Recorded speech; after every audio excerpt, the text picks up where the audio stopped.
उत्तर प्रदेश की सियासत में इन दिनों काफ़ी ज़्यादा जो है उत्तर प्रदेश की सियासत गरमाई भी है, क्योंकि देखिए उत्तर प्रदेश जो है क्योंकि सबसे ज़्यादा विधानसभा सीट और सबसे ज़्यादा लोकसभा सीट होने के नाते जो है वो राजनीति में काफ़ी ज़्यादा महत्व रखता है। और अब देखिए कि उत्तर प्रदेश में जो है अखिलेश यादव, जी हाँ, अखिलेश यादव का जो है विधानसभा चुनाव तक जो है गठबंधन वो ओपी राजभर की पार्टी सुभाषपा और शिवपाल यादव के साथ गठबंधन करके चुनाव लड़ा, चुनाव हार गए, जिसके बाद जो है ओपी राजभर और शिवपाल यादव जो है लगातार हार का जो है सारा जिम्मा वो अखिलेश यादव के माथे पे मरने लगे। अब देखिए कि जिस तरीके से अखिलेश यादव पर इल्जाम लगाने लगे, क्योंकि अगर चुनाव से पहले की बात करें तो ओपी राजभर हो चाहे शिवपाल यादव हो, वो लगातार योगी आदित्यनाथ पर जो है टीका टिप्पणी कर रहे थे, लेकिन चुनाव के बाद जो है ये सारे बयान बदल गए और सब अखिलेश यादव के ऊपर जो है आने लगे। लगातार अखिलेश यादव के ऊपर टीका टिप्पणी करते हुए नजर आ रहे थे, चाहे शिवपाल यादव की बात करें चाहे ओपी राजभर की बात करें। और अब आखिरकार जो है ओपी राजभर ने जब अखिलेश यादव से तलाक ले लिया, उसके बाद जो है अब आज देखिए बड़ी खबर ये है कि ओपी राजभर अपने बेटे के साथ जो है वो मिलने के लिए पहुंचे थे योगी आदित्यनाथ से। तो इसके कई सारे जो है चुनावी मतलब निकाले जा रहे हैं। अब इसको लेकर के हम बात करेंगे, हमारे यहाँ पर कुछ सहयोगी मित्र हैं, उनसे बात करेंगे कि क्या कुछ जो है उत्तर प्रदेश में सियासी खिचड़ी पक रही है। हमारे साथ मौजूद है अबरार। देखिए जिस तरीके से उत्तर प्रदेश की सियासत आपने देखी कि किस तरीके से उत्तर प्रदेश में जो है लगातार ओपी राजभर जो है वो अखिलेश यादव के ऊपर जो है टीका टिप्पणी कर रहे थे और फिर उन्होंने ये बात कही कि भाजपा में शामिल हो जाऊंगा और जो है अलग हो गए अखिलेश यादव से, लेकिन आज जो है वो मिलने पहुंचे हैं। तो ये मिलने को किस तरीके से देखते हैं आप? देखिए ओपी राजभर की जो सियासत है कहीं ना कहीं एक तरीके से विचाराहीन सियासत आप कह सकते हो उसको, क्योंकि वो बीजेपी में भी रहे हैं, फिर अखिलेश यादव के साथ उनका गठबंधन रहा। तो कुल मिलाकर के मुनाफे बख्श जो राजनीति होती है उसी के पीछे वो भागते चले गए। और यही वजह है कि अब आप देखिए कि लगातार जिस तरीके से तमाम चीज़ें इस वक्त उत्तर प्रदेश की सियासत में देखने को मिल रही है, और आपने जो जिक्र किया कि वो मिलने पहुँचे हैं, तो अभी उस मुलाकात के बाद क्या सारी बातें निकल कर के आती है वो तो बात की बात है। लेकिन फिलहाल स्थिति जो उत्तर प्रदेश की काफ़ी गंभीर है, क्योंकि विपक्ष के नाते अखिलेश यादव खुद बहुत ज़्यादा कमज़ोर है। और ऐसे में ओपी राजभर की ये उम्मीद थी गठबंधन में जाने के बाद अखिलेश यादव के साथ जो उन्होंने बीते विधानसभा चुनाव में हिस्सा लिया, तो उनको ये पूरी तरीके से उम्मीद थी कि अखिलेश यादव की क़यादत में सरकार बन जाएगी, लेकिन ऐसा नहीं हुआ। और तब उसके बाद आप देखिए कि फिर अचानक से ओपी राजभर जो है अपना सियासी पलड़ा बदल देते हैं और राष्ट्रपति चुनाव में जिस तरीके से उनकी बगावत देखने को मिली, अखिलेश यादव ने तमाम एक पत्र जारी किया था विधायकों का और ये बात कही थी कि जो विपक्ष के उम्मीदवार हैं उनका समर्थन करना यशवंत सिन्हा का। लेकिन उसके बावजूद भी शिवपाल यादव, ओपी राजभर ऐसे दो चेहरे थे जो एक तरीके से खुल करके इसके फैसले के विरोध में बोलते नजर आ रहे थे। देखिए अगर ओपी राजभर के बारे में बताएं तो ओपी राजभर ने जो है वो अपने बेटे को लेकर के अखिलेश यादव से अपील की थी कि विधान परिषद का नेता बनाने के लिए उन्हें टिकट दिया जाए, लेकिन अखिलेश यादव ने जो है इससे काफी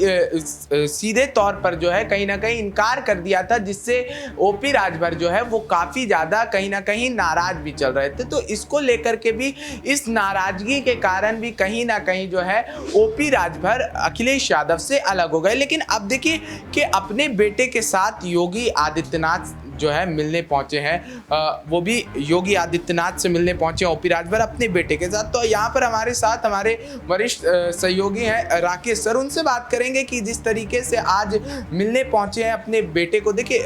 राकेश सर, सबसे पहले बताइए कि इससे पहले जो है अखिलेश यादव से उन्होंने डिमांड किया था कि मेरे बेटे को विधान परिषद का नेता का टिकट दिया जाए, अखिलेश यादव से ओपी राजभर ने। अब देखिए अलग हो गए हैं, भाजपा में शामिल होने का हल्ला है, और अब देखिए आज बेटे के साथ ही योगी आदित्यनाथ से मिलने क्या। देखिए ओपी राजभर की जो पृष्ठभूमि रही है वो यही पृष्ठभूमि रही है कि वो उस तरफ है जहां पर उनको सत्ता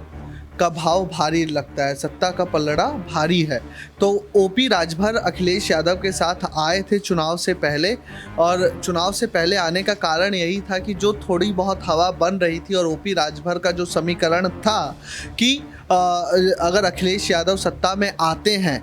तो हम हमारी पार्टी एक सत्ता पक्ष के साथ रहेगी, साथ में मंत्री पद भी रहेगा और अपने बेटे के लिए भी विधान परिषद की सीट वो आसानी से निकाल सकते हैं। अखिलेश यादव का जो पूरा चुनावी प्रक्रिया रही और चुनावी खेल, वो जो चुनावी फॉर्मेट है उनका यही है कि देखिए, अगर आप भूतकाल में भी जाएंगे पीछे तो उनके साथ यही है। वो राहुल गांधी के साथ भी आए, बीएसपी के साथ भी आए, सपा में शिवपाल यादव को सपा से सीट टिकट दी, तमाम छोटी बड़ी पार्टियों को लेकर वो इस चुनाव में लड़े। और आरएलडी को अगर छोड़ दिया जाए तो किसी दूसरी छोटी पार्टी से उन्हें बहुत ज़्यादा फ़ायदा मिला नहीं। और आरएलडी का भी फ़ायदा यही है कि अखिलेश यादव के साथ आरएलडी आई तो पश्चिमांचल में जो किसान आंदोलन इतना मुखर था तो उसका फ़ायदा आरएलडी को मिला। और अखिलेश यादव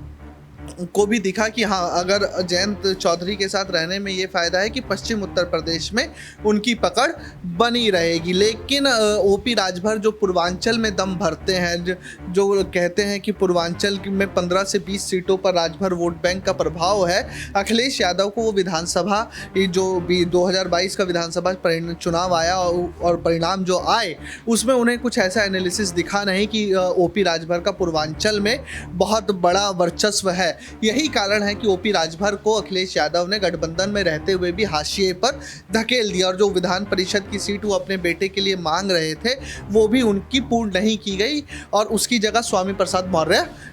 के लिए वो जगह बनाई गई। तो अखिलेश यादव का जो पॉलिटिकल एनालिसिस और थॉट यही है कि गठबंधन में है तो गठबंधन में होने से उनको कितना फ़ायदा हो रहा है, उस फ़ायदे के आधार पर गठबंधन साथी को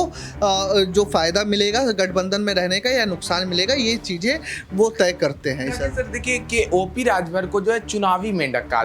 जाता है कि चुनाव जिस वक्त आता है जो पार्टी का पलड़ा भारी होता है उसमें जाकर के जो है वो शामिल हो जाते हैं। लेकिन अब देखिए कि भाजपा के साथ गए, अखिलेश यादव से टूट करके भाजपा के पास अभी जा रहे हैं, चर्चाएं हैं कि भाजपा में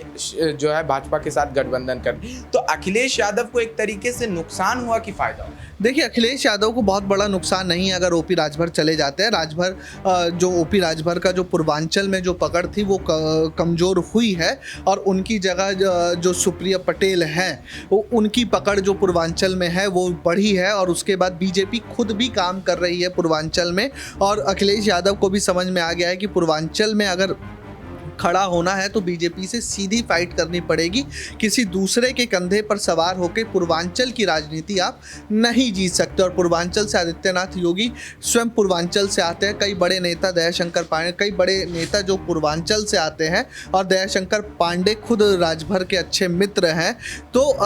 बीजेपी में अगर जाते हैं तो बस ये होगा बीजेपी का काम कि जो थोड़ा बहुत वोट छिटक सकता है राजभर की वजह से पूर्वांचल में, उसको थोड़ा सा बीजेपी बटोर सके, वो छिटकन बचा सके। लेकिन अखिलेश यादव के पास सामने बड़ी चुनौती यही है कि पूर्वांचल में अगर बीजेपी को हराना है तो ओपी राजभर वो उतना बड़ा उनका